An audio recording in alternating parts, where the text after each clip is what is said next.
1971, a 19-year-old Irishman named William began studying physics and computer science at a university in Belfast, Northern Ireland. While he was certainly smart enough to complete the 4-year degree, after 1 year of being in the school, he decided to drop out because he felt like this was not the path he wanted to be on. So he moved back home to a town about 30 minutes north of Belfast, where he got a job as a forklift driver and truck driver for the Guinness Beer Factory. And while he loved this job, he still felt like this was not the path for him. He needed to do something more with his life. And so he decided he would pursue what 2 of his siblings had gone on to do, which was to become a school teacher. He had always admired his school teachers growing up, and he idolized his 2 siblings that had become teachers, and so it felt like the right fit. And so William applied to a 4-year teaching college in Newcastle in England, and after he was accepted, he flew to England, he got set up, and then he began his studies. The first year was great. He loved what he was doing, he did feel like this is the right fit, and he was getting good grades, everything was going exactly to plan.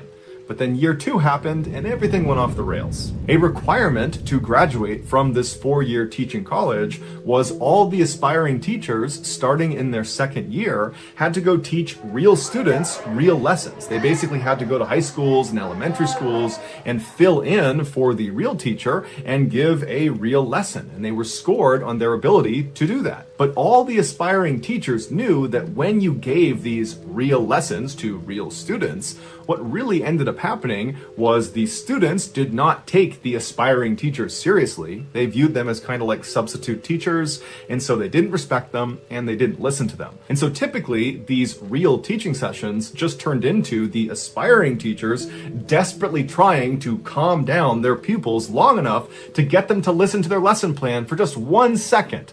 But normally it didn't work out, and before long the day was over and nothing was really accomplished. So in William's 2nd year, when it was his turn to go over to a high school and administer his lesson plan, he went over there knowing what he was up against. He did not really expect it to go well.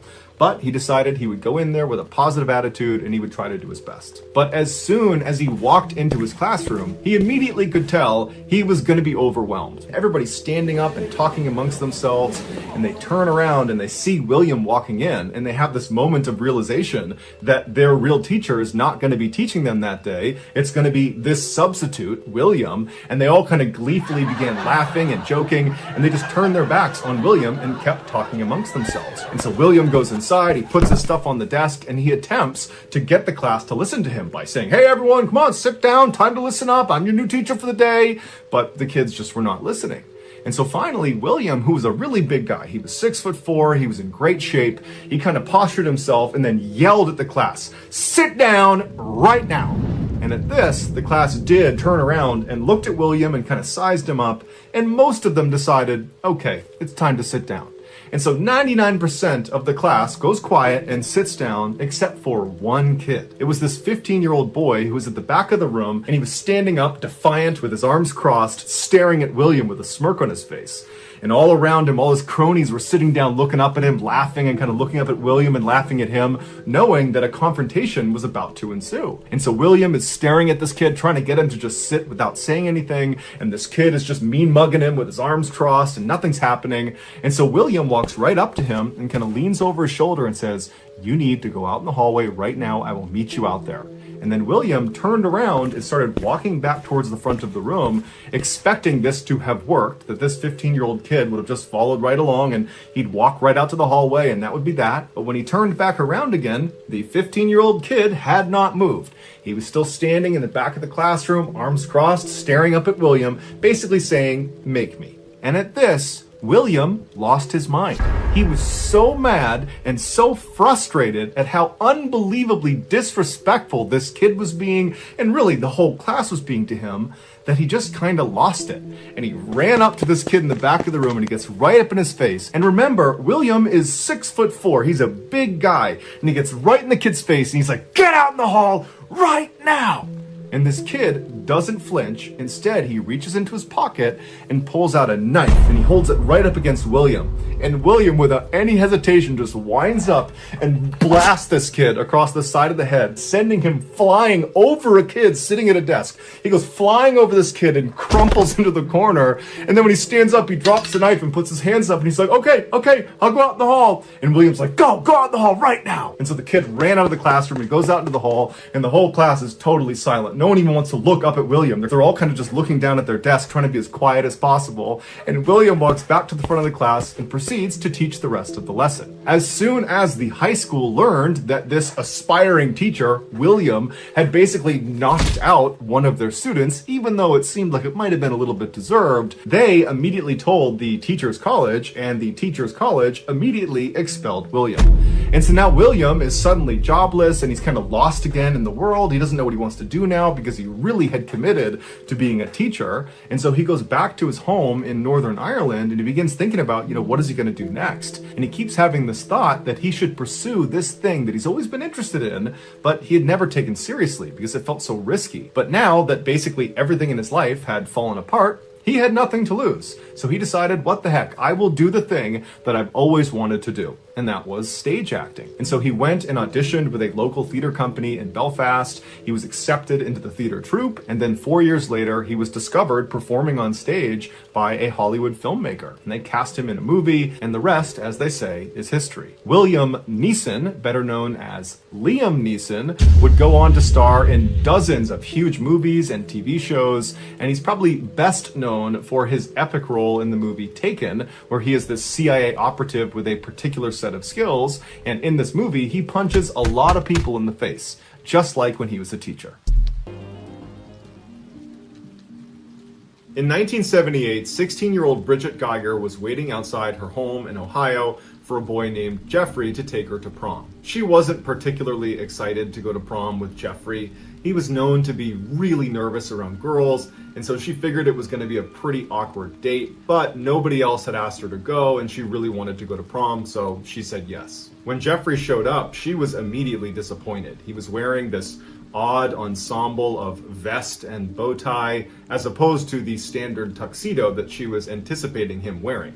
And so now they weren't going to match. He was also so nervous that he was visibly shaking and couldn't pin her corsage to her dress. And so Bridget's mom had to come out and put the corsage on. After the corsage was on, Bridget's mom would take a couple of very awkward photos of them kind of stiffly standing in front of her house before they ultimately got in Jeff's car and headed for the prom. When they arrived, Bridget wanted to go on the dance floor to see her other friends to kind of lighten the mood because she was not having a good time with Jeffrey so far. But she did stay with him, and it was clear that Jeffrey hated being at the prom. He hated being around this swarming group of teenagers. Bridget felt kind of bad and said, hey Jeffrey, do you want to go sit down and just grab a bite to eat over at the little food cart they have here? Jeffrey's very relieved and says, yes, I'd love to do that. And the pair leave the dance floor and walk over to the little food court area. As they're about to sit down, Jeffrey pulls the chair out for Bridget. She sits down, he kind of pushes her in like a gentleman, but then instead of sitting down with her, he just walks away without telling her where he's going. Bridget assumed he was just going to the bathroom, but after a really long amount of time had passed, and it was clear he had not just gone to the bathroom, she got up to go look for him. And so she went on the dance floor, she can't find him in the building, and so she goes outside to see if maybe his car's not there anymore. Maybe he just left. And she sees his car, it's still in the lot. When she turns around to go back into the prom, she sees Jeffrey sitting on a curb just eating McDonald's cheeseburgers. And she goes over to him and she's like, what are you doing out here? And so he told her that he just wanted to step outside and get a couple cheeseburgers and then come back and he would sit with her while she ate, but they wouldn't let him back in. And so he just went and got more cheeseburgers and thought he would wait here until she came outside. And now that she was outside, she couldn't get back in either. So she just says, hey, I'd like to just go home. And so Jeffrey is mortified and he tells her, I'm so sorry. I wanted this to be a nice evening for you. I'm sorry it wasn't. He drives her home. He says goodbye. She walks into her house. He drives off, and that was that. Bridget only saw Jeffrey one more time after that. It was about a week after prom, and Jeffrey actually invited her to come over his house for what he was calling a house party. And Bridget's like, there's no way this kid's throwing a house party. He can barely stand to be around just me, let alone a crowd of people. But she was polite and said, sure, I'd love to come to your house party. She gets there and there's no food, there's no music, there's like 3 people there, and as soon as she walks in, all Jeffrey wanted to do was have a seance and communicate with the devil. She was so immediately creeped out by Jeffrey's behavior that after only a couple of minutes, she just turned around and left his house party and did not see him again. Well, until 13 years later when she would read about him in the newspaper. 13 years later, on July 22nd, 1991, Milwaukee, Wisconsin police spot a man named Tracy Edwards running down the road in handcuffs. They run over to him and they say, "What's going on?" And he says that a man was holding him hostage in his apartment, that he threatened to kill me. I was able to overpower him and escape, and here I am.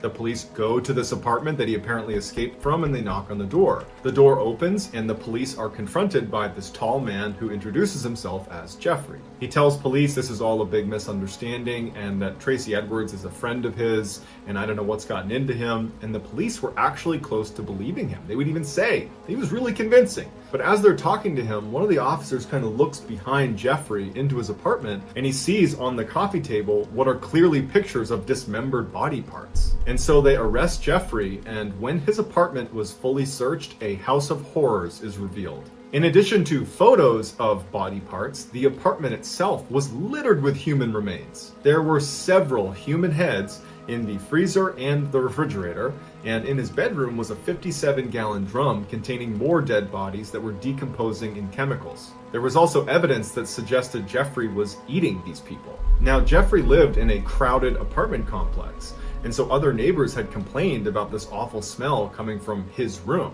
but he had been able to explain it away and convince everybody that it was just some bad meat. However, the most horrifying revelation about how Jeffrey was able to conceal these horrible crimes he was committing in the middle of a city apartment would come a few days later. Apparently, 2 months before Tracy Edwards had run out of Jeffrey's apartment in handcuffs and flagged those officers down, another boy had left the apartment in handcuffs and was running down the road, and police stopped him. But the boy couldn't really speak. He wasn't able to articulate why he was there or what he was doing. And as police are talking to him, Jeffrey comes running up the road, flags the officers down, and thanks them for finding his boyfriend. They had gotten into a lover's quarrel and that everything was just fine. And so the police shrug it off and say, "No problem, we'll even give you a ride back to your apartment." And so they drive the boy and Jeffrey back to Jeffrey's apartment. They watch them go inside and the police leave. But if the police had paid a little bit more attention, they would have seen there was a hole drilled in the back of his head by Jeffrey. He had been pouring acid into this kid's head to try to control him,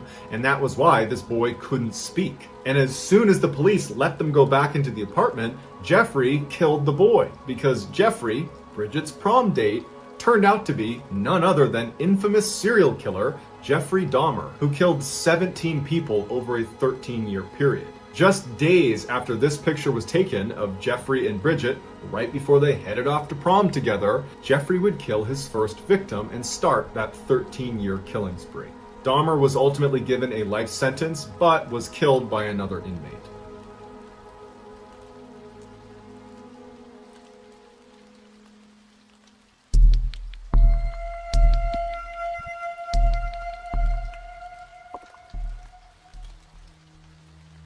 In 2004, 16-year-old Misty Tasker was a typical American teenager living in Live Oak, Florida, which is a small rural town right in the middle of the state. One Saturday evening in January, she and her mother attended a church service.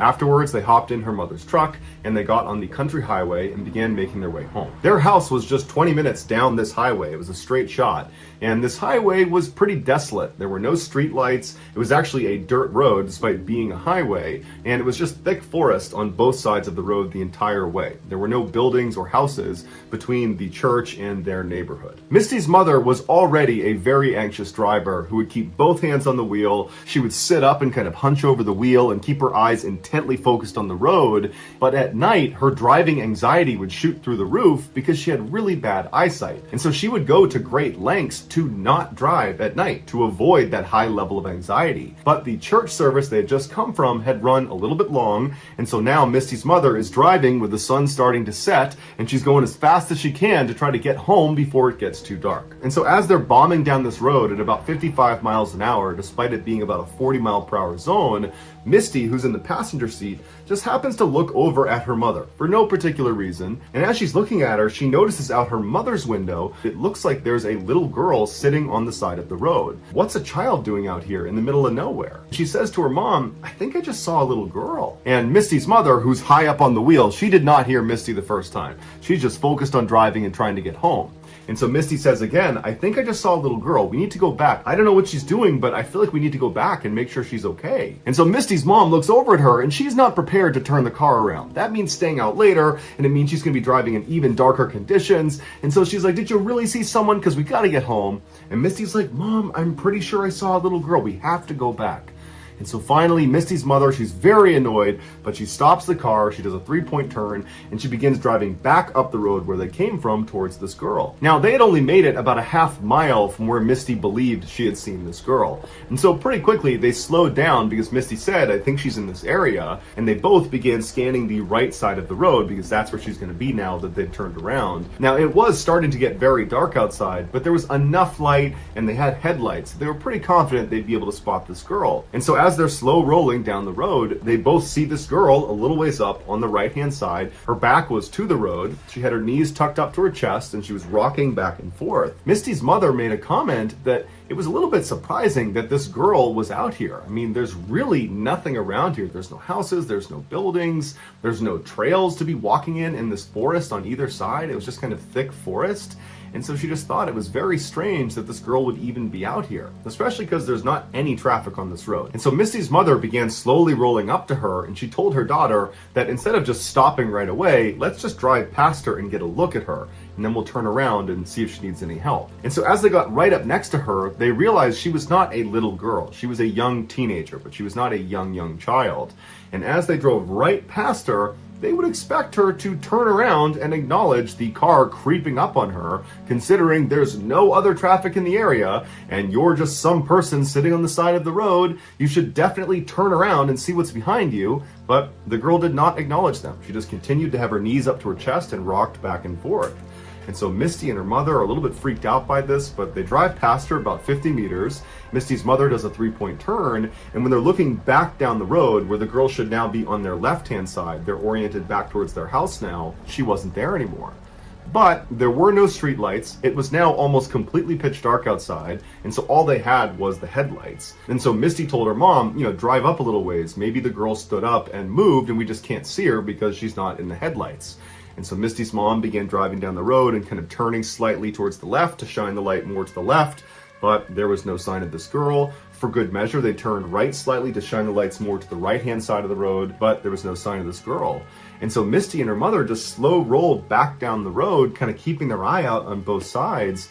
But after traveling for several minutes, going about 5-10 miles an hour, and seeing no sign of this girl, they decided that, well, she must have just gone back into the woods and gone back to wherever it was she came from. And so Misty's mom began picking up speed, and before long they had gone maybe 2 or 3 miles away from where they'd seen this girl, and they were coming up to this 4-way intersection with stop signs all around. And as they were getting close, Misty's mother gasped, because on the other side of the intersection, on the right-hand side, was this girl sitting on the side of the road. She's got her back to the road, her knees are up, and she's rocking back and forth. And so Misty's mother pulls up the stop sign and then just sits there. And both women are just stunned at what they're looking at. They had just seen her 2-3 miles back down the road. It wasn't possible for her to get all the way up here. And so Misty's mother looks at her daughter and says, do you think it's a different girl? And Misty's like, no, that's the same girl. And so they just sat there for a minute until Misty started to panic. And she said to her mom, Mom, don't stop. I got a bad feeling about this girl. I don't know what's going on, but you can't stop next to this girl. But Misty's mom, she was definitely weirded out by this situation, no doubt. But she didn't feel good about abandoning this girl in the middle of the night on the side of the highway. And so even though she felt a little bit hesitant herself, she told Misty, we have to at least drive past her and ask if she's okay. That's the least we can do. And Misty was not having it. She said, Mom, do not stop. I got a bad feeling about this. Don't stop near this girl. But Misty's mom let up off the brake and began slow rolling past this intersection. And now at this point, Misty is just absolutely terrified. And so she takes her seatbelt off and she goes down into the footwell right in front of her seat. And she closes her eyes and covers her ears, and she just continues to beg her mother to just please keep going, don't stop. But her mother just continues on until she stops right next to this girl who's still just sitting on the side of the road with her back to the road. She's got her knees up, she's rocking back and forth. She's not acknowledging Misty or her mother. And so Misty's mother turns to her daughter and says, please roll down your window. And Misty refuses. She's still down in the footwell, still in the fetal position. She's crying and she's still begging her mother to please just go home. And so Misty's mother, frustrated, reaches across the passenger seat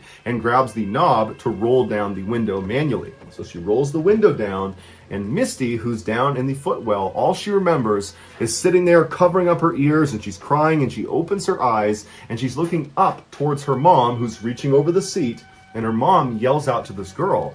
And Misty remembers looking at her mom, who suddenly recoils in horror and screams, and then they take off like crazy, flying down the road. Misty jumps out of the footwell and she's looking at her mom and she's like, what's happening? What just happened? What did you see? And her mom's got her hand over her mouth and she's speeding down the road and she's crying now. And she's looking at Misty and she just doesn't have the words to describe what she just saw. And so Misty's asking her mom, what did you see? What happened?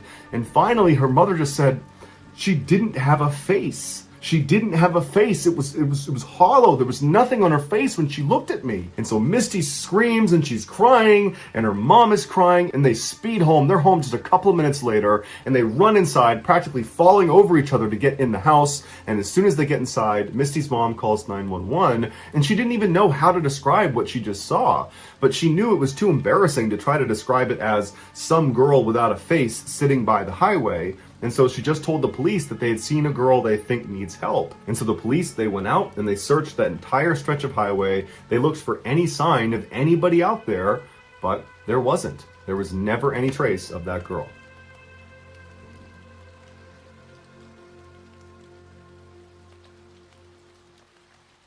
We have noticed a lot of people watch the videos all through, but leave no comments and likes. Please, if you enjoy the videos, be sure to subscribe, like, and leave a comment to tell us where you're watching from.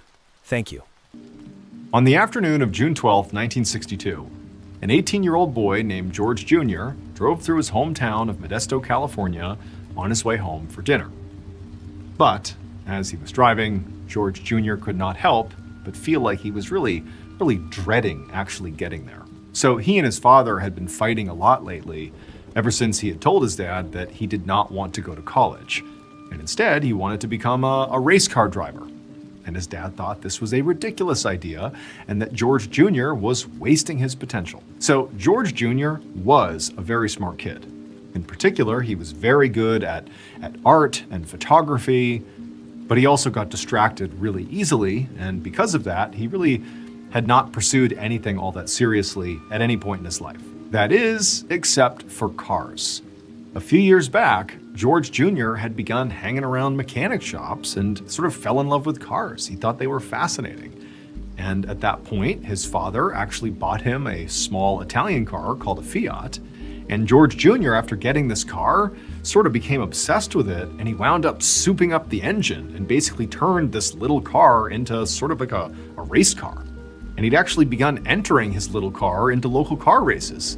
And he'd actually even won a few of these races. But his father, despite being the one who literally gave him the Fiat, he just didn't get his son's obsession with cars. Like, why aren't you able to, take that focus and apply it to other things, that will get you a real job and give you a real future? And so basically every dinner these days, it became this huge argument between father and son. But, George Jr., as frustrated as he was with the whole situation, couldn't really change it, at least not for now, because he still lived with his parents, and so he just had to accept that if they were going to fight, they were going to fight. And so George, he came to this intersection where it was right near his home. He just needed to make a left and, pull over, and he was home. He comes to a stop, he puts on his blinker, and he begins making the turn when he hears this really loud screeching sound and then feels his own car jolt forward, and then everything went black. 2 weeks later, George Jr. was laying in a hospital bed in the intensive care unit at the local hospital, watching daytime reruns on the TV in his room.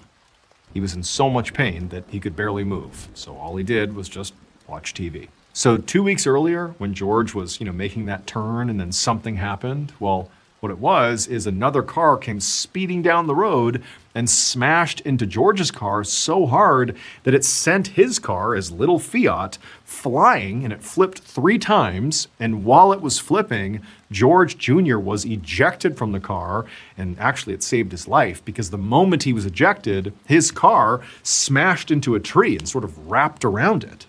I mean, George was very badly hurt. He had multiple bone fractures, bruised lungs. I mean, he was really beaten up, but he had survived. However, the doctors told him that because of how extensive his injuries were, he would basically be recovering in bed in the hospital for months. But again, George Jr. just felt lucky to be alive at this point. And really, as he laid in bed, watching TV and just sort of stuck there, he began to think that, you know what, maybe this is my wake-up call. Maybe I do need to make some changes in my life. 2 years later, George Jr., who by this point was fully recovered from his injuries, stood at the finish line at a racetrack and raised his camera. And the race cars came whipping toward him on their last lap, and he snapped the photo finish. So since his near-death experience, George Jr. had made some big decisions. In the hospital after his accident, he had realized that really his dad had been kind of right, that in some ways he was wasting his potential. So after getting out of the hospital, George Jr. had enrolled in community college, and he really applied himself to his schoolwork to the point where his father was really impressed. Also, George Jr. had decided that he really didn't want to race cars anymore. He loved cars still, but it just felt like it was sort of reckless and not so much his thing anymore. Instead, he had, along with, focusing on his schoolwork, he had also picked up his camera and really gotten back into his old hobby of photography. In fact, George Jr. had grown to love photography so much that after community college, he had applied to the prestigious cinematography program at the University of Southern California.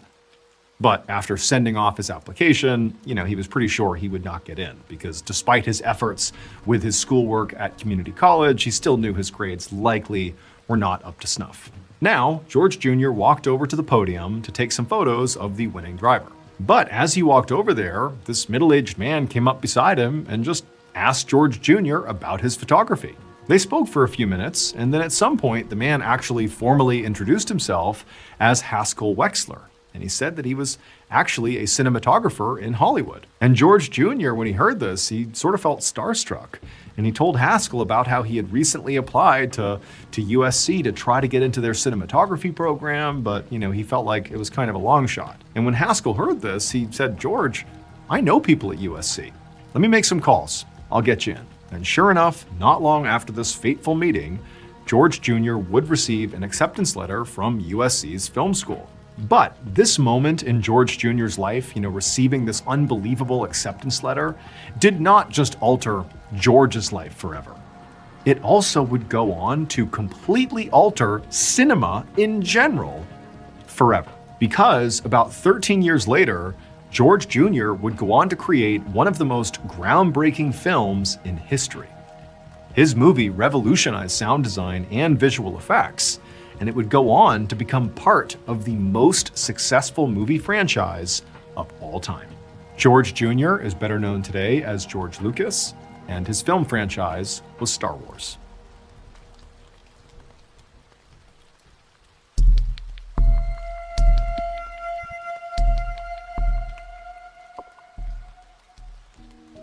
On a Sunday evening in the spring of 1938, 8-year-old Carolyn Jones hurried after her mother as they both carried platters of food down a street in Amarillo, Texas. It was Easter Sunday, and Carolyn and her mother were going to their neighbor's house to celebrate the holiday. Carolyn's dad was not in the picture, so when they had moved into this neighborhood a few years ago, Carolyn's mom had made a big effort to get to know their neighbors to make sure that they had a lot of friends and community and support around them. And so as a result, Carolyn's mom had actually really bonded with a specific middle-aged couple whose name was Mr. and Mrs. Franklin that lived right down the street. And that's whose house they were going to right now. And Carolyn was really excited because the Franklins had always been so nice to her, and this holiday dinner usually meant sweets and some fun Easter games like decorating eggs. Less than an hour later, Carolyn, her mother, and the Franklins were all sitting around the table eating some food. The grown-ups were having a very animated discussion about something very boring, and Carolyn was feeling just completely antsy.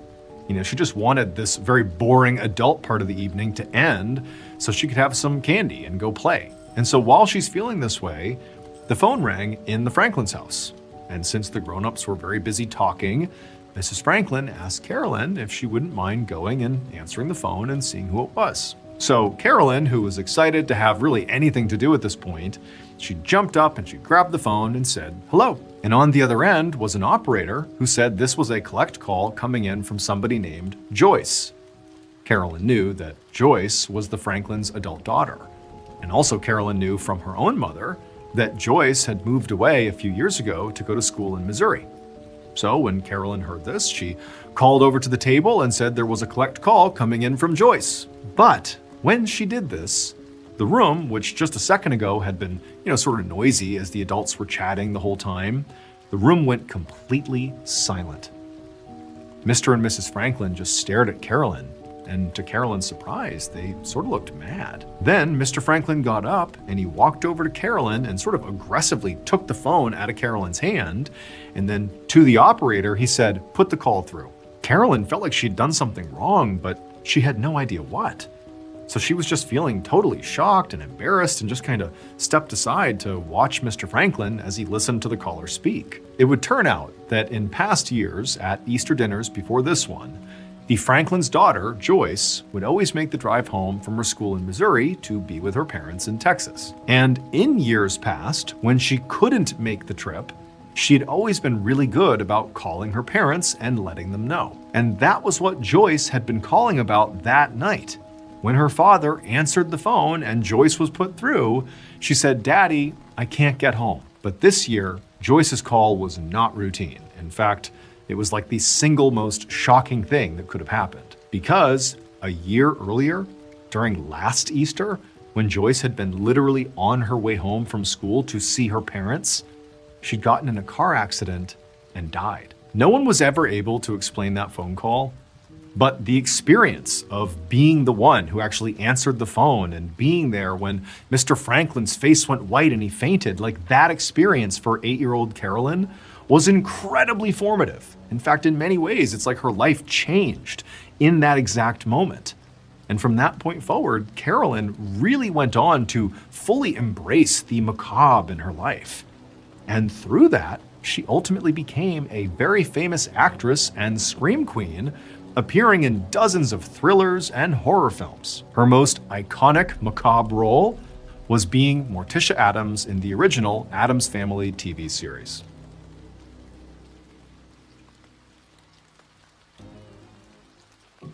One morning in the early spring of 1943, a 29-year-old woman named Carolyn hunched over a sink basin that was inside of a laboratory in a US government building in Washington, D.C. And this basin was full of this greenish-blue liquid that smelled so bad it actually was making Carolyn nauseous. But she couldn't leave the room because this was her job. I mean, this was a highly classified and potentially life-saving thing that she was doing.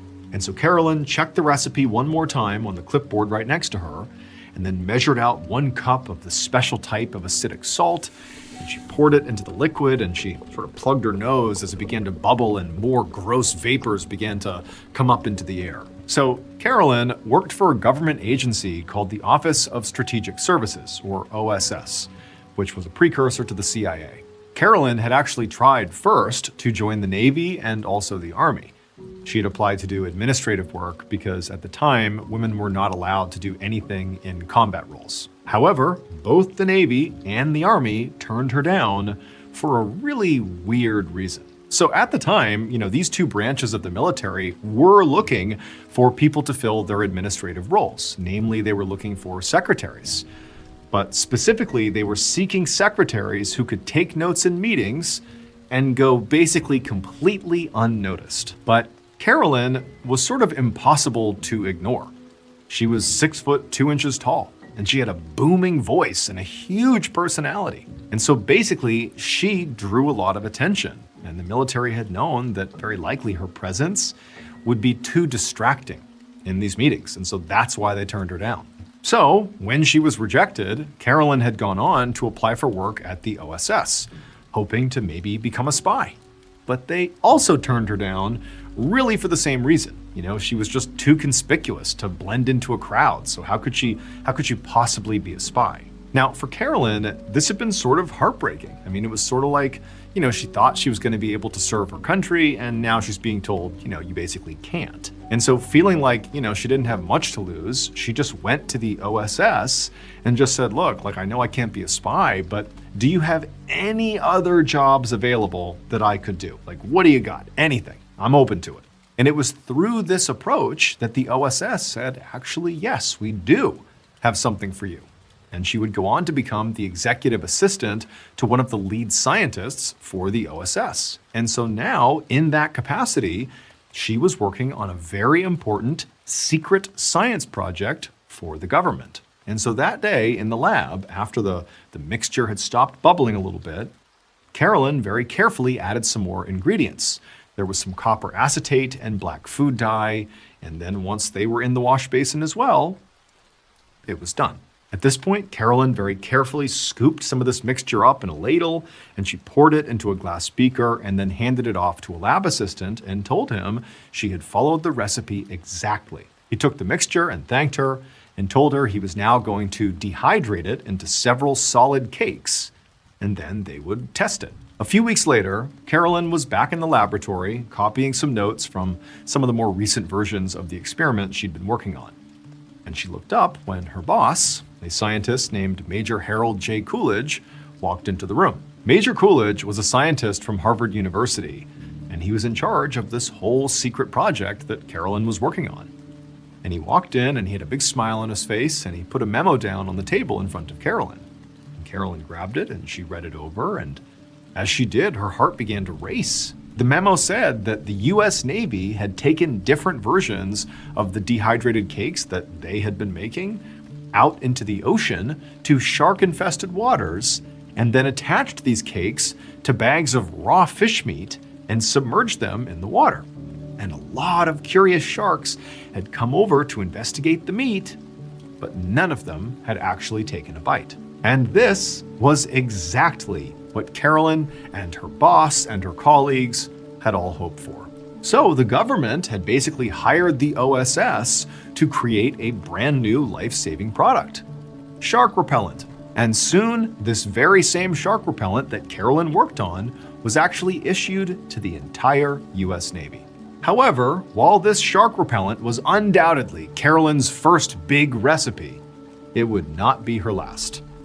After she left the OSS, she eventually moved to Paris, France, where her life would change forever. Because there, Carolyn fell in love with French cuisine. And even though she had literally zero culinary training aside from, mixing up shark repellent recipes, she enrolled at a legendary culinary school called Le Cordon Bleu. Now, she was the only woman in her class, and at first, because again, she had no skills in cooking, she really struggled to hang on to the curriculum. But she would figure it out, and eventually she would not just graduate, she would go on to become an exceptionally talented chef.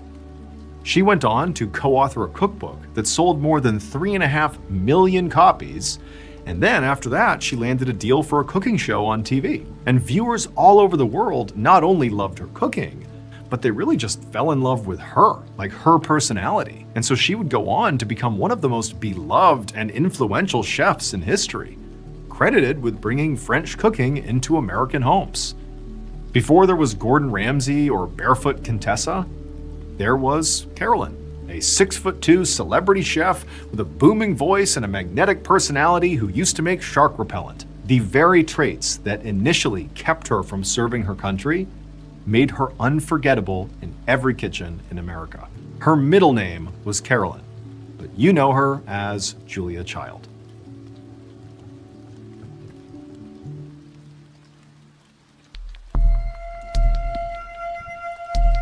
In 1963, when Tim Dick was just 10 years old, he went over to his friend's house and he snuck a bottle of whiskey from one of their shelves. He pulled it out and he poured himself a full glass to the brim with whiskey, and then he downed it in one huge gulp. Tim had grown up idolizing cowboys on TV, and every time he watched them, they would come galloping into some town, they would go into the saloon, and they would sit at the bar just throwing back shots of whiskey. And so Tim always assumed whiskey must be this totally amazing, refreshing drink for these guys to be drinking it out in the heat of the desert. But unfortunately for Tim, after he slugged this huge glass of whiskey, it was not refreshing. It tasted like gasoline, and his chest felt like it was on fire. But instead of being turned off by alcohol and waiting until he was older and of age to try it again, Tim instead thought, you know what, the next time I have whiskey, I just need to water it down a little bit. And so for the next year, Tim continued to periodically sneak whiskey out of his friends' cabinets, and he would drink this watered down whiskey.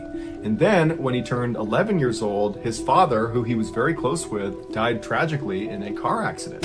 And Tim really didn't have a good way to cope with the grief of losing his father, and so he turned to drinking even more than he already was. And before long, Tim was like this young kid who basically was an alcoholic. But he hid it extremely well. He graduated high school, he graduated college, and really nobody knew he was drinking as much as he was. But after he graduated college and he was living on his own in Michigan, there was no structure in place or person in place to stop Tim from going overboard with his substance abuse. And so not only did his drinking get completely out of control, but he began using and selling drugs, namely cocaine. In 1978, when Tim was 25 years old, he and his drug dealing partner were scheduled to take part in the biggest drug deal of their careers. They would be selling about 1.5 pounds of cocaine to a guy named Michael Pfeiffer, and he'd be buying it for $42,000, which, when you adjust that for inflation, would be like buying it for $175,000 in 2021. Tim and his partner were very excited about all this money they were going to make, but they were equally worried about the transaction. A lot can go wrong. And so Tim decided, in order to mitigate their nerves and kind of make this a safer drug deal, he decided they would do the transaction inside of a public airport, because Tim had seen that done on TV and believed that would give them an additional layer of safety. And so on the day this deal is going to take place, Tim takes the 1.5 pounds of cocaine, he puts it inside of a brown Adidas gym bag, and he also throws a key lock inside of this bag. He zips it up, he walks outside, he dumps the bag in the back of his car, and he drives to the Kalamazoo International Airport in Michigan. When he gets there, he parks in the big parking lot right outside of the front doors, and as soon as he's parked, he goes around to the back of his car, he pulls out this brown Adidas bag, he throws it over his shoulder, shuts his trunk, and then he waits for his partner to show up. A couple of minutes later, right on time, his partner pulls into the lot, he parks nearby, and then the two of them very casually begin walking towards the front doors of this airport. They walk up the steps, they go in the front doors, and as soon as they're inside, they're looking around, and they find Michael Pfeiffer. He's standing up against the wall right in the area he had said he would be. And so without making any sort of contact with Michael, Tim and his partner turn the corner and they go into a nearby locker room. Once they're inside, Tim pulls the lock out of the brown bag, and then he puts the bag with the drugs in it inside of a locker. He shuts it and then uses the lock he had just pulled out to lock the locker. And then he and his partner leave the locker room.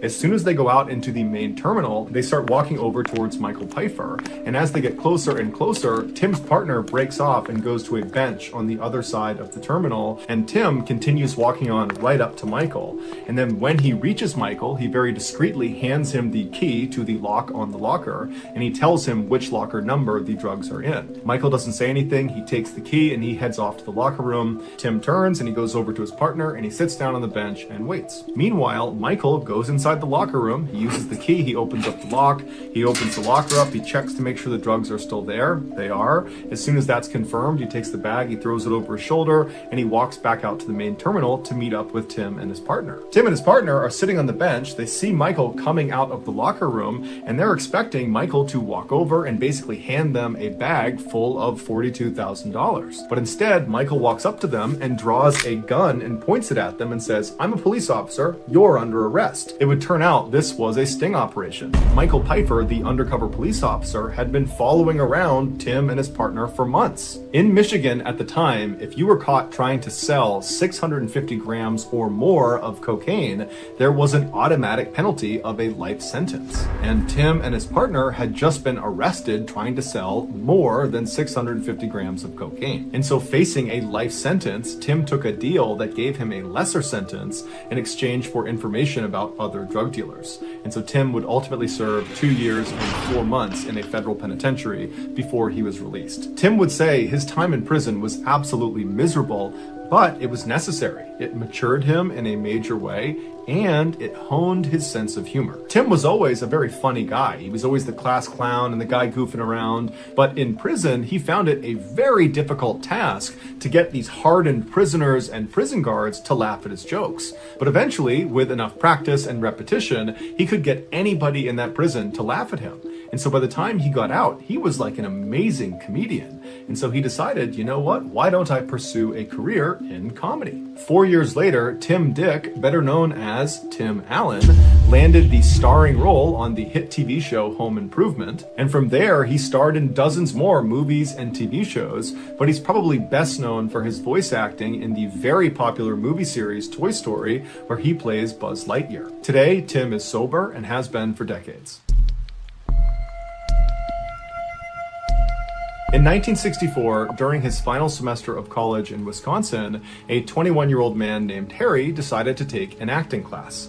He believed it would be an easy A, and he'd always been pretty shy, and so he figured this class might be able to help him get over that. But this class wound up having a much larger impact on Harry's life than he ever could have imagined. Not only did he meet his future wife in this class, but he also realized he loved acting, something he never thought he would like, and he decided after college that that was the thing he was going to pursue. And so after he graduates later that year, he and his girlfriend get married, and then they fly out to Hollywood, California, where Harry auditions for Columbia Pictures' New Talent Program, which is basically this program that's designed to help new actors and actresses get parts in Hollywood because it's so hard to do that.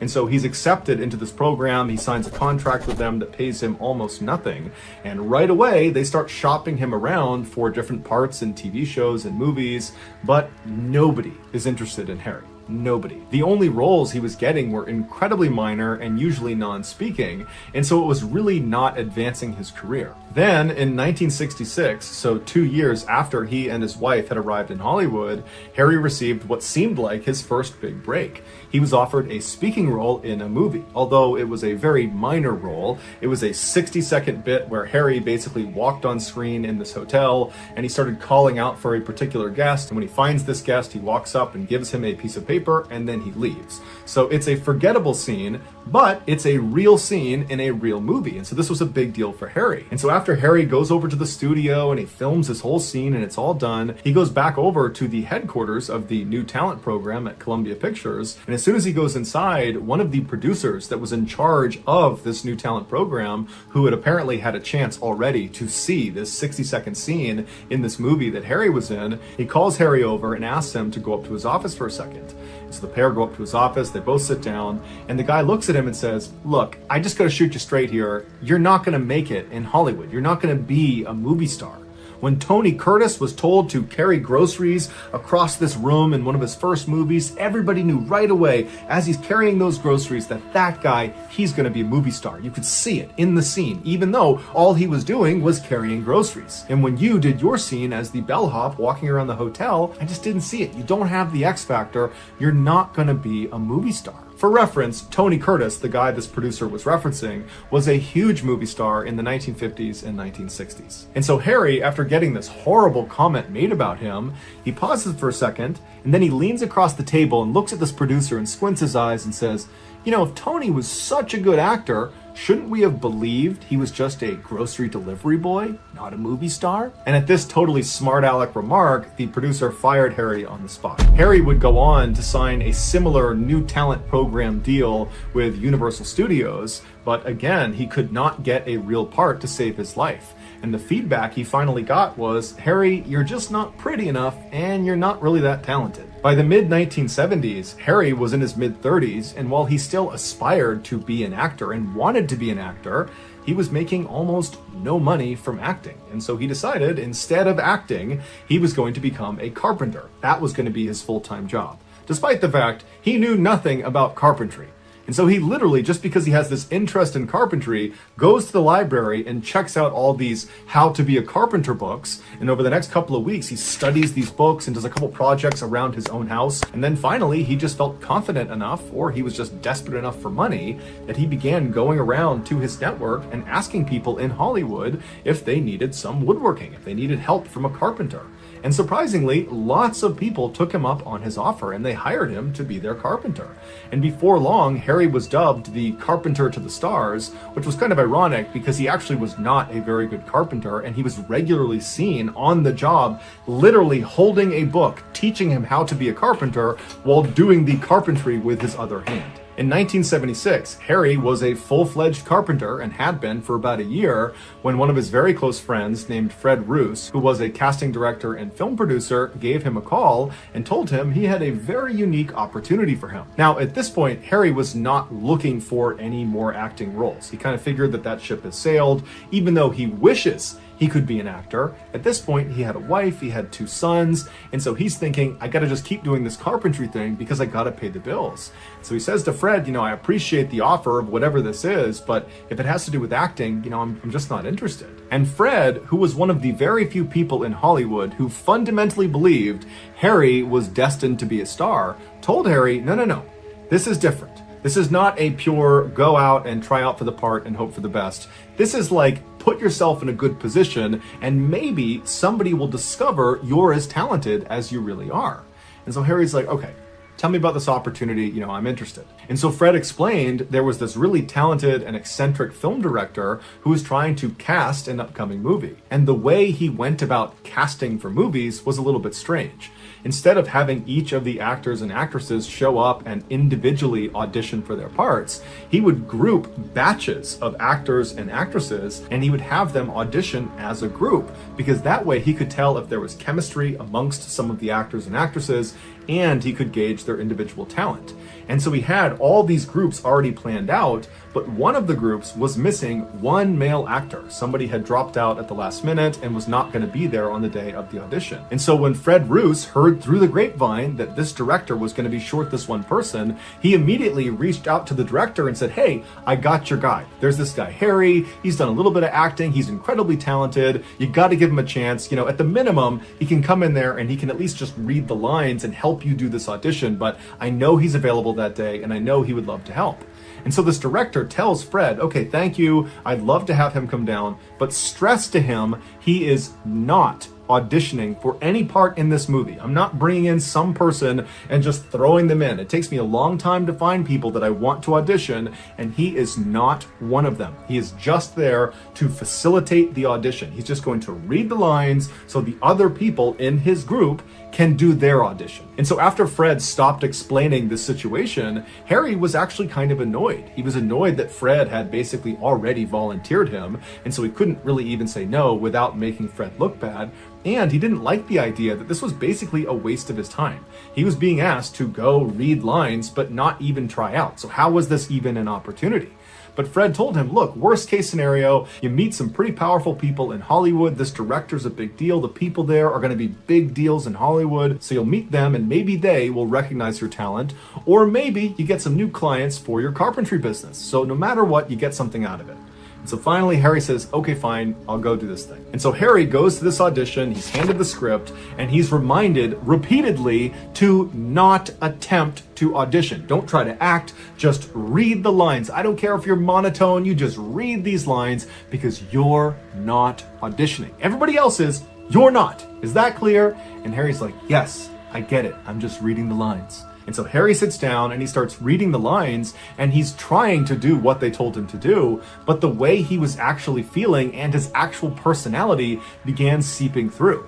he started coming off as this really grumpy and sarcastic guy that just didn't care about anybody there. He was just totally bitter that he was in the situation he was in. And apparently, this is exactly what the director was looking for in one of the characters he was trying to cast. That kind of nonchalant, bravado, macho, alpha type guy who just didn't care about anybody. And so over the course of the day, as he's reading the script over and over again, not caring at all about how he's performing, he's just simply reading these lines and just being himself, he was actually doing this amazing job portraying one of the characters. And so they let Harry go the whole day. No one told him they were looking at him as a potential character. And then at the end of the day, when Harry was about to just throw the script in the trash and leave without talking to anyone, the film director, better known as George Lucas, walks up to Harry, better known as Harrison Ford, and says, "Wait a minute, I was wrong. You are perfect for this movie, Star Wars. You need to play Han Solo." And so Harrison Ford said, "All right, I'll play Han Solo." And that role as Han Solo propelled Harrison Ford into the megastar that we know him as today. A few years after Harrison had starred in Star Wars and he was this total A-list celebrity, he was at a Hollywood studio in one of their restaurants when one of the waiters walked over to him with the silver tray, and on this silver tray was a single business card. So Harrison reaches over, he grabs the business card, the waiter walks away, and he looks at the card, and handwritten on it is the phrase, "I missed my bet." And he flipped the card over, and it was the name of that producer from the New Talent program that had called Harry into his office and said, "You're never going to make it in Hollywood.